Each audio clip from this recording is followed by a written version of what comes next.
Do you have any examples where you had an abundance mindset when creating referrals for competitors or slightly adjacent companies that created like a win-win situation? I've had two examples here, in Virginia where I've had someone in the market and I've referred them to, a competing agency that I knew would take care of them. And the contractor ended up, reaching back out to me and just being like, "Hey, thank you. I love working with them. This is, it's going great, whatever."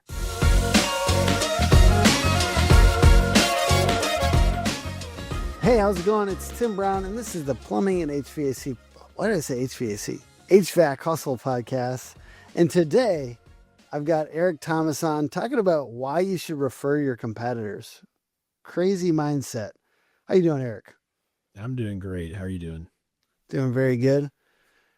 HVAC versus HVAC. I went and asked a bunch of people at AHR, and like everyone said HVAC. So I don't know why. It feels like there's consensus, but then some old heads want to make it HVAC. What do you say? Do you say HVAC? I'm sorry, I didn't mean to roast that. That's a great question. I think it depends. I think it depends on the context it's used in. I lean towards HVAC.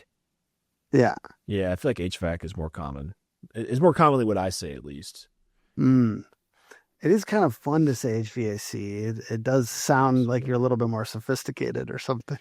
Man, I heard a radio ad this morning that was so bad. It was one of those radio ads that like you just know the radio station wrote the ad, and they were saying HVAC, like very like spaced out, like very well like pronounced, and I was just like, wow. I could tell that there was just like an entry level copywriter at the radio station that was just like HVAC. So let's get into our topic. Sorry for the abrupt change. Have you seen contractors benefit from referring out leads that aren't a fit? Absolutely. Yeah. How and why does that work? So there's one that I think the biggest thing with that, and this is true for any industry, is just having having the abundance mindset, the mentality of, if I have what I need in abundance, I should and can give to others. So I think one, just having that abundance mindset and giving, without expectation of return, and by doing that, you will gain in the long run. But I also think that there's more of a tactical play to it as well, because you might have a lead that you would otherwise want to service, but it just might not be. It just might not be worth it. Like the juice just might not be worth the squeeze on that lead for whatever reason. It might be on the other side of town, too far of a drive, whatever it might be, and. I think in cases like that, referring it to someone that is a better fit for the job, it's just, I think it's smart, it's wise, and it can look good on you, especially if you refer it to someone who is closer, can provide, and I'm not just talking about proximity, but, even skill set. Like if it's a part of town where all the homes have package units and your team can't stand working on package units, but that your competitor, who's your friendly competitor, their team does those all the time. It could look good on you to refer it to someone, that specializes in that, particular application. Is that an Into the AM shirt? It is. I love Into the AM. Yeah. I have like 20 of the exact same Into the AM t-shirts. It's just a black t-shirt, but it's such a well-fitted. They know what they're doing. The underwear is good. The t-shirts are good. I haven't tried the collared shirts yet, but I haven't tried the underwear. We'll have to maybe next time we see each other we can swap. I'll let you talk about sharing. Talk about sharing with your competitors, man. I'll let you wear my polo, and you let me try on some of your underwear. All right, buddy. I got distracted there for a second. So I think of it as like, Lululemon is like the best underwear in my opinion. There's Mack Weldon, that's like the even higher end. It's like $50 a pair or something, but Yeah. Lululemon is really good underwear.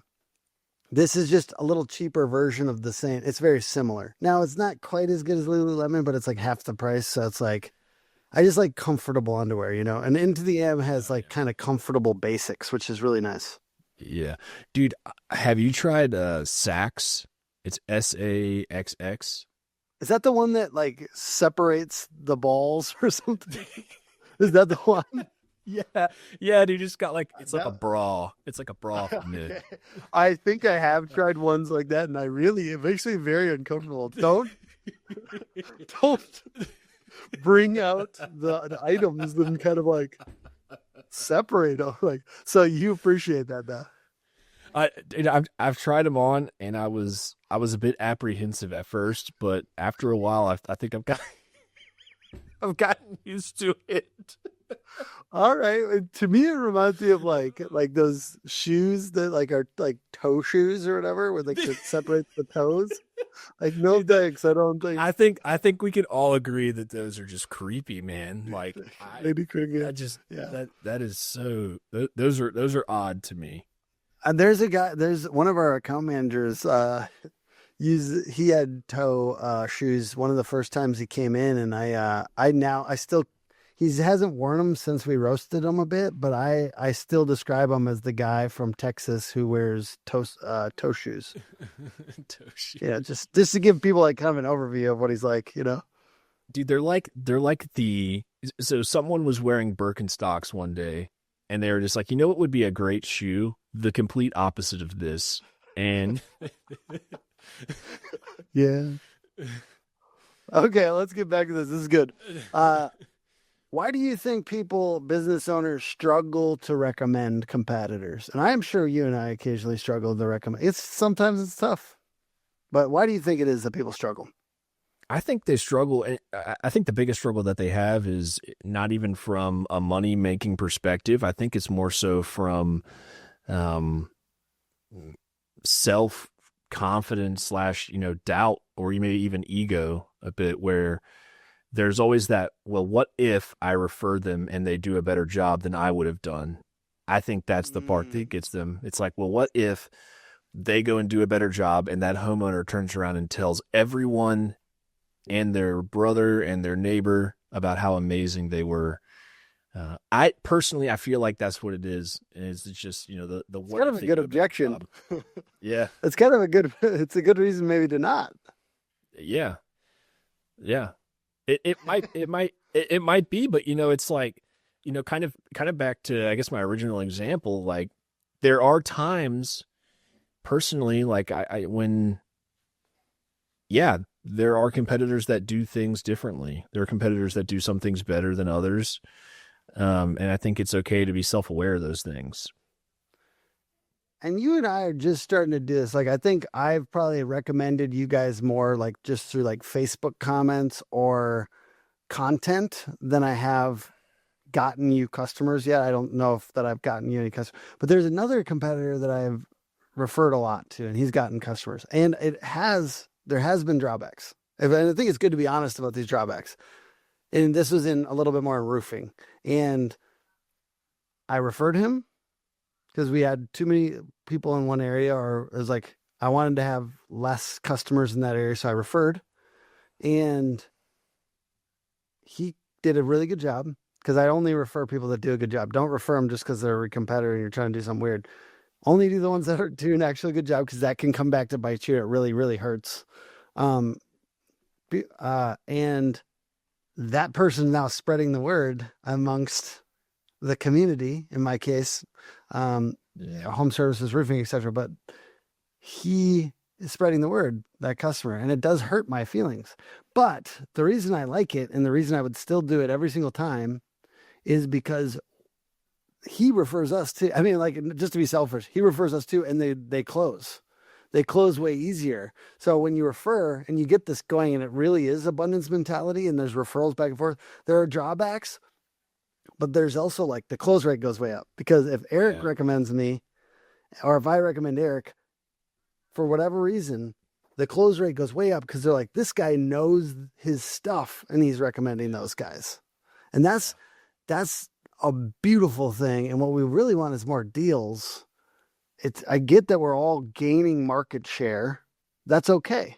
Still a lot of money chasing these transactions. There's still really good outcomes out there for sellers. It's good to have someone like us in your corner because we're not emotional, but guess what? When you're selling your business, it becomes emotional, and so it's really good to have an intermediary, there every step of the way. www.sfpadvisors.com.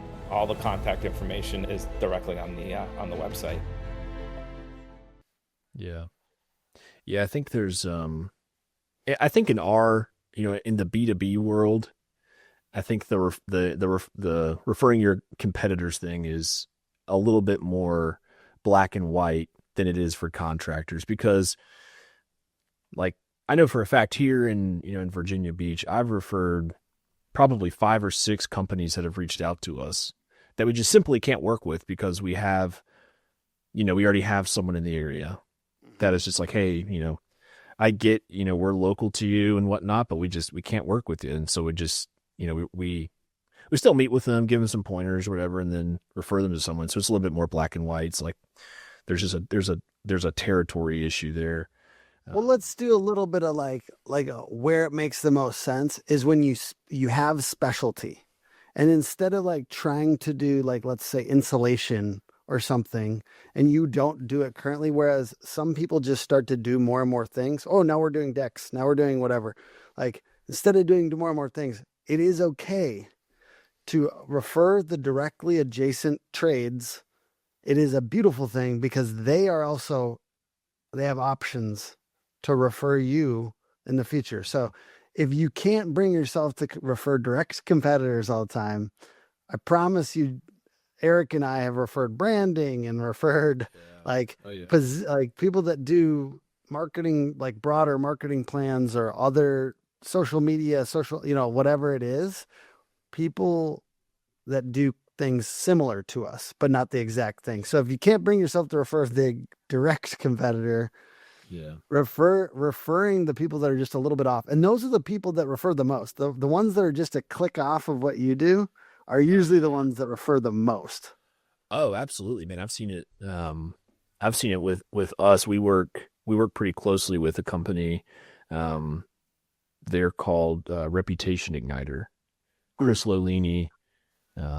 They only do local SEO, like super aggressive local SEO.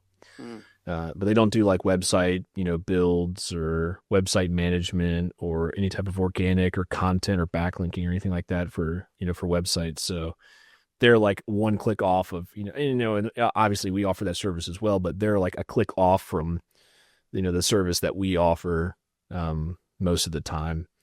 So it like makes a ton of sense for us to just like cross paths a lot. My goal is to get Eric 2 deals closed in the next year. I'm going to commit right now on audio. I'm going to figure out how to get, because we got and the good part is if you put yourself in this mode, you see opportunities and and of course, hey, I'm going to try not to expect anything back, but I think that that's a really good way to look at it. How can you get the people 2 deals? Get people 2 deals. I say this with all kinds of referral partners, but if you can get them 2 deals, you're stuck in their head. And it's a great, beautiful thing. And even when you're not doing well on leads, try to go into this mode because it gives you a totally different perspective on things. It's like, well, guess what? If I help my partners and my homies, then stuff starts to go up. Yeah. We've seen it over and over again. We can swap to. We can also still plan to swap, into the AM.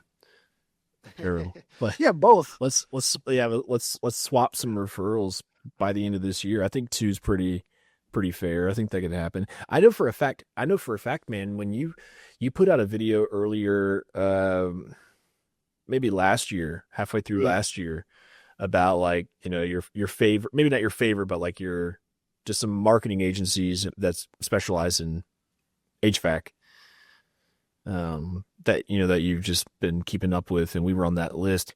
I know for a fact that we did get someone that reached out to us because they watched that video. So Did they close though? Because my goal is to get them closed. no, they okay, content's all well it's good. okay. And, Yeah, dude, but it's top of funnel stuff. That's top of funnel stuff. Like, that's good. Yeah. And I will say, if you don't have a list on your website of the top 7 companies in your area, that's a good move. It's a good move. I know it sounds crazy, but it shoots to the top of the list because there's a lot of people searching for plural keywords. So they're searching best HVAC companies in city sometimes. Yeah. And in those lists shoot up to the top. So an opportunity for you to go to write that article right now with the top 7. It's an option. It's an option out there. We've done it. But the best is when you say, I think you should, based on my experience and what you're looking for, I think you should work with this company. Now when I'm really confident about it, I'll try to close it for them. You know, like I'll try to get 90% of the way closed because I'm like, I know I would trust that. And I really do respect you and your ability and your work. So especially like you were saying, man, like especially when it's an adjacent service that it complements what you do. So like, especially like in the trades, like if you just do heating and air conditioning and you know that the new heating and air conditioning system that you're about to install is going to do so much more for the homeowner if they had better insulation. And you know that John down the street, like just does a kick-ass job at, you know, blown in insulation, crawl space encapsulation, whatever it is. Like, why not get John 90% of the way there? You know, and it's like, hey, John, we're installing this system on Friday. You got to come out Thursday and do your thing, or come out Saturday and do your thing. And the way you do it, if you do it well, if you help your homies like that and you close it and it's useful for the homeowner, and you know it'd be useful for the homeowner, then the way that you do it will come back to you. So if you do it soft-handed, like maybe consider this company, or you're like, I need to set you up. Yeah. You know, why haven't you done this yet? You know, like if you do it a little bit more intensely, it comes back. Because that's the way they're trained to experience referrals coming to them, and you're trained, and you just tell them, hey, by the way, you can give them a little bit more of like I highly recommend this. Dude, and you know what's crazy is the industries, I think within home services that have done the best job with the referral thing is restoration. So like fire, mold, water damage restoration. Mm-hmm. They do a phenomenal job with building up referral bases because their stuff is so, especially on the water side, like those restoration companies are so, you know, tightly aligned with water damage or, you know, or fire damage. But if a plumber gets called out because there is, you know, a pool of water in someone's basement, there's probably a good chance they're going to need a restoration company to come help afterwards. And so I think restoration companies have done a really good job on like the B2B side from just business development, you know, to build up that referral base. I love that. Irrigation companies do a great job on the plumbing side as well, I think, too, because theirs is irrigation. I swear, like lawn irrigation, sprinkler systems and stuff, like they're just like a notch away from being plumbers. But there's times I know when, like, we have a couple of irrigation companies where like they need a plumber to help them, you know, something. So there's a little bit of fear around that because it's like, oh, right, that person might pull into my work. Yeah, that happens. Everyone thought, just move on. Yeah. Just, you know, they added drain cleaning. Oh, okay. Well, you know, it happens. Yeah. So just don't be too worried about it. It's like, we're all playing a game. We're trying to help ourselves. It's like, it's okay that you're selfishly trying to help other people. It's okay. Yeah. Like, yeah, absolutely. How can home service businesses clarify their specialty better so that they become more referable? Ooh, I love this question. I think that I think it all comes down to messaging. Like, I think a lot of folks need to do a better job of understanding and honing in their own messaging. I think so many people don't do a good job of making this known because they don't know how to tell other people what their specialty is. So, you know, understanding what that is that you enjoy doing the most and then crafting your messaging around that so that everyone knows that you are the go-to for ductless mini split installation in Bozeman, Montana. Like if you know that's who you are, and it comes down to like a brand identity, brand messaging, all that good stuff. Like if you know what that is, you know who you are, it becomes so much easier when someone's like, I really need, I'm a plumber doing a water heater, and this homeowner is mentioning that they need a ductless mini split installed in their garage. I know that John, the ductless guy, is the ductless guy to call in Bozeman, Montana. It's just saying it over and over again and on everything, right? Like people are scared to do it, man. But you got the other, like I know other people that are like so bold with it. They're like, we're the flat roof specialists. Okay. Like that doesn't stop them at the end of the day from getting that business, other business. It just makes it so much more memorable when somebody finds themselves in front of a flat roof and they don't do it or whatever. Yeah.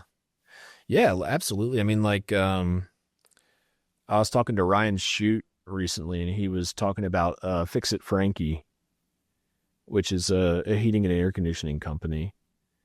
And like a lot of their messaging is around, fixing it. But of course, they also still do installations, maintenance, replacements, all this. So they don't just fix stuff, but they are, they're Fix It Frankie. So it's so much easier to, it's nice to, it's easy to create the messaging around that, than to try to be everything. I just keep on noticing, right? The big guys, they're like, no job too small.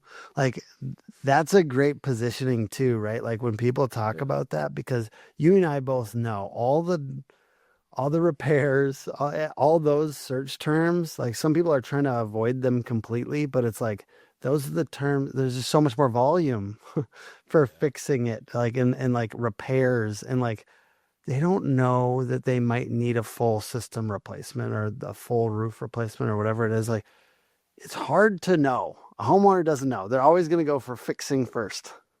Oh, absolutely. Yeah. Yeah. So utilizing that as a specialty is ingenious. Very, very smart. Yeah.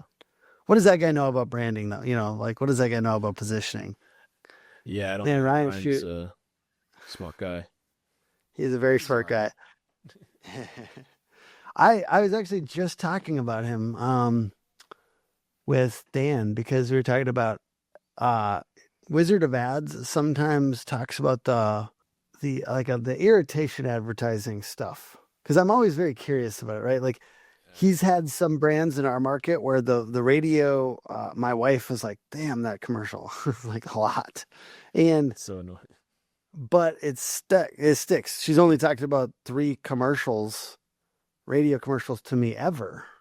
And all 3 of them were like a little bit of that irritation advertising is something, otherwise she's not ever remarking on it and definitely not remembering it. So it's like, if she's remarking on it, what is remarkable? It's somebody wants to remark on your thing. And so it is like, I find those things very interesting because a lot of people don't understand it when they first get in the market. Frankly, I didn't. And I'm starting to like see it more as like I get it. I'm starting to like appreciate it more because I'm like, really the biggest thing is to be memorable. What do you think about irritation advertising? I think that, the majority of the hate that you're going to get from it is going to be from your competitors. I at least in B2B, like in the B2B world, like if Tim Brown does something crazy on Facebook, everyone's be like, oh my God, what is Tim doing now? But everyone's going to remember what Tim did, but the people that are going to be like, oh my God, what's Tim doing now? It's going to be the marketers that are just like, oh my God, Tim's doing this thing again on Facebook. He's this is a good thing to talk about.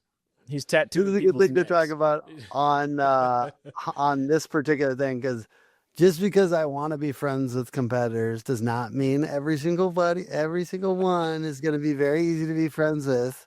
It's also like I think Eric's pretty good at being friends with like all types of different competitors. I probably have about half that I get along with, and then half for whatever reason just get annoyed. But I don't look at that as the same as like I'm annoying my market, because if it's not for you, and I have opinions about how certain things should be done, and that's obnoxious sometimes to people that disagree and have different ways of doing it. Yeah. But I think it's probably a good thing to note that like you don't have, just because I'm telling you to get referral partner home, like competitors, does not mean I'm saying everybody. It's almost better if you have strong beliefs about the way your thing is done. And there's only like 3 to 5 companies out there that really do it in the way that I think you should do it. So it's kind of like ones that really have a similar way of doing business with you, that I think you should find those ones and refer those ones, and they'll probably naturally be more likely to refer you as well. But it's like kind of the ones that you believe the same things and have the same quality of work and the same, I don't know. There's basically, it's okay to have ones that hate you too. But I have to say that. Yeah, I think but I do think the irritation marketing, like it definitely works, like as far as being rememberable. Like I don't know about every market, but I feel like every city that I've ever lived in has had someone on the radio that is some type of personal injury attorney that like fights, use the hammer. Like every market's got like the hammer of some sort, like I'm going to fight for you. And they're super aggressive and annoying and obnoxious. And like, there's always, like here in Virginia Beach, we've got Little Joe's Mitsubishi, and it's like super obnoxious how you can get your car for just $1 down. And, but like, I can recite those commercials by heart if I needed to, even though they annoy me, I remember them. And there's like if you flood the market, right? Like no matter what, if you flood the market, people will hate you, but also talk about you. I mean, I'm not going to say it's good, but I've definitely done certain things very aggressively so that people will talk about me, even if it's negatively. One thing that I've seen somebody do is like, there's a guy and there's always different ones, but there's a billboard guy in my market who always does this with his hands. Like he outstretches his hands and that's the billboard. And it's like guaranteed offer on your house, basically. And he does so many of them that everyone hates him, basically, or like they talk shit. But then people dress like him at Halloween with like the hands out. Yeah. So he's so ubiquitous that people have to talk, like they talk about him, but it's bad and good. Yeah. And so there's like, I don't know. There's so many different ways to go about it, man. Like I think about Chick-fil-A. Like Chick-fil-A, their advertisements can to some probably be seen as annoying because it's like, oh, look at these illiterate cows up on the billboard. Like they can't spell, eat more chicken, everything's spelled wrong. They're begging for their life. They're constantly like, please only eat chicken, which I guess could, is pretty irritating. But they crush it. No one ever associates Chick-fil-A as like, oh, they're annoying, but they're also kind of like that irritation side. Illiterate cows, like just those 2 words, like that's a great like pitch. Like whoever the ad agency was that came up with that should like, that is legendary status. Illiterate cows is a whole strategy. They're just like, hey, our mascot, it's gonna be an illiterate cow that's just like begging people not to eat him. Like, just beg. Like I can't even I haven't even really thought about that one, but that is so genius.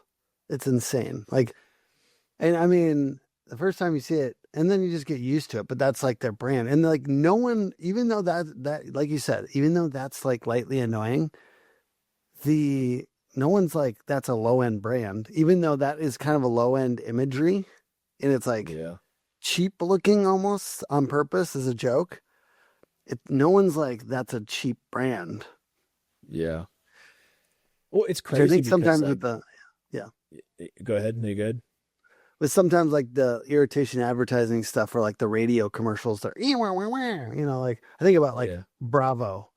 It's Bravo. Like my wife always watches Housewives and the Bravo. And like every single time I'm like, fuck that. Like the Bravo. Like I like literally make fun of it in my head and then it's stuck. So whenever you start making fun of something and then it's like, oh shit, now it's lodged. It goes deeper.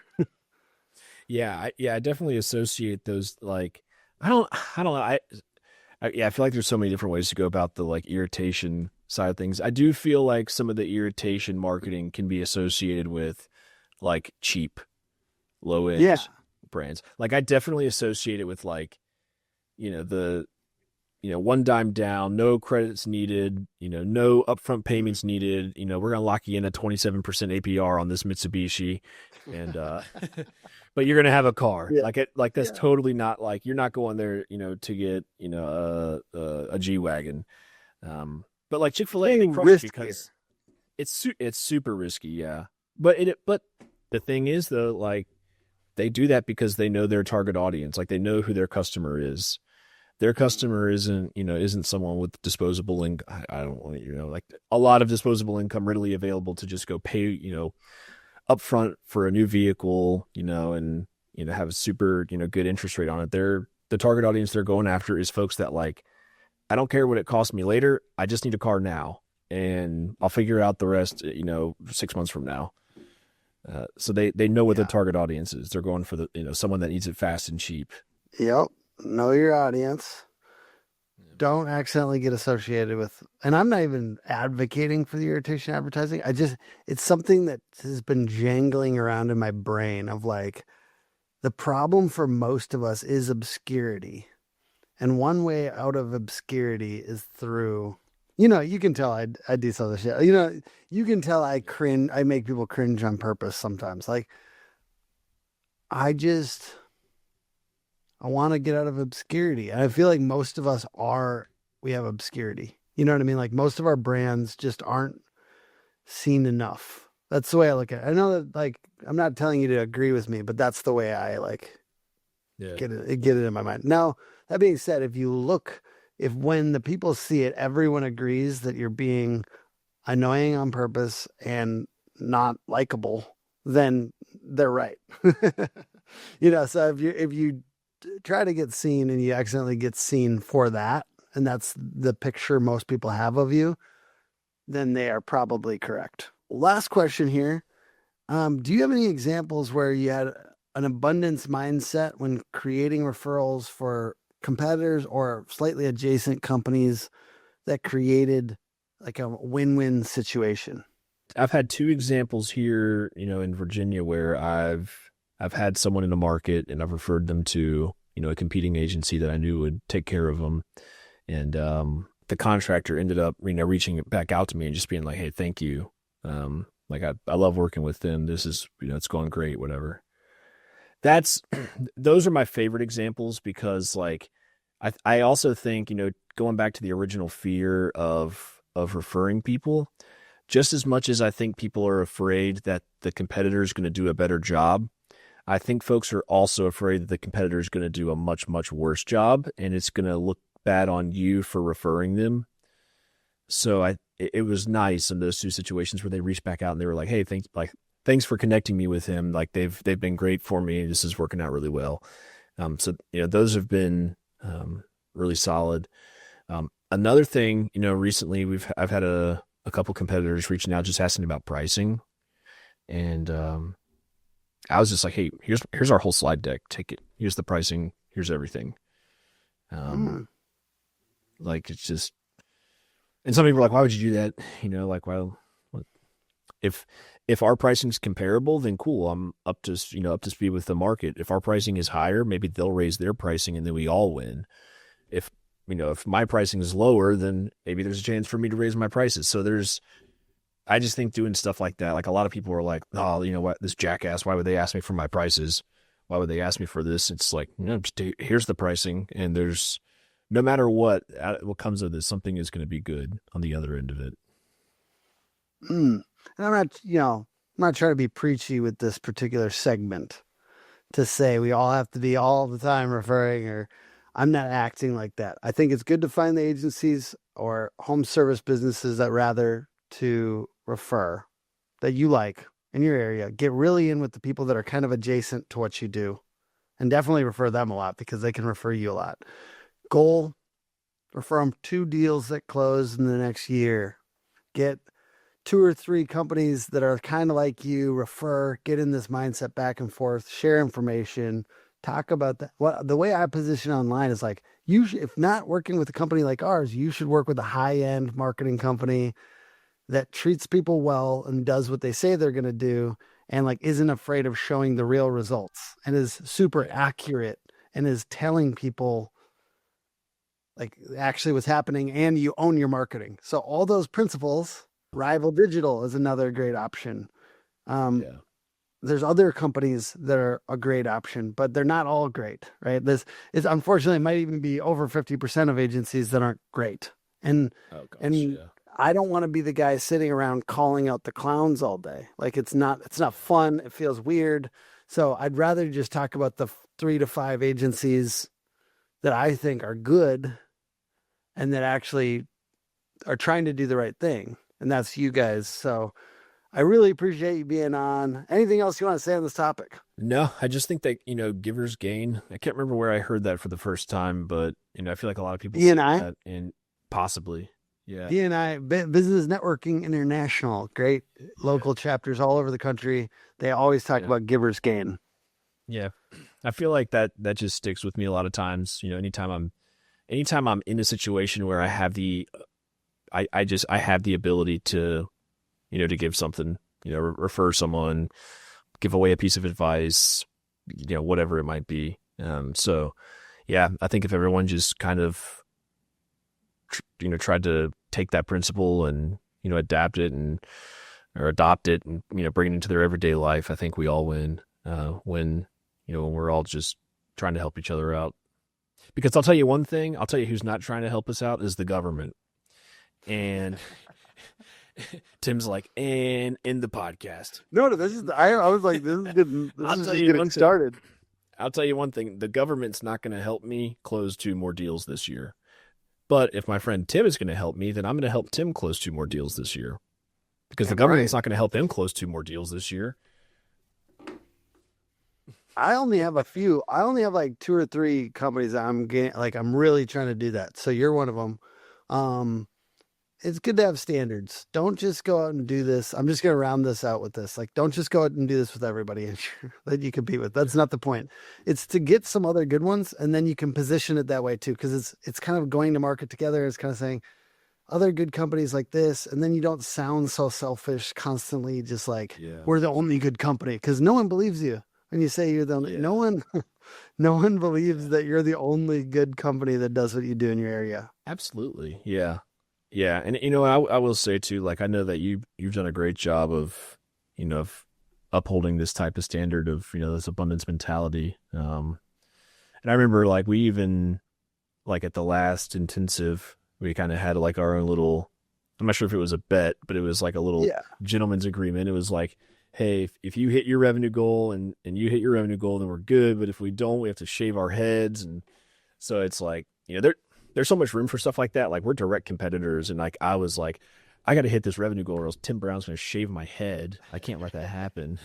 I really wanted to, but I actually wanted you to hit it more. Cause also, God, no one really gets here. This is my thing. And I'm tempted to always be better friends with my competitors than I probably even should be, to be honest with you.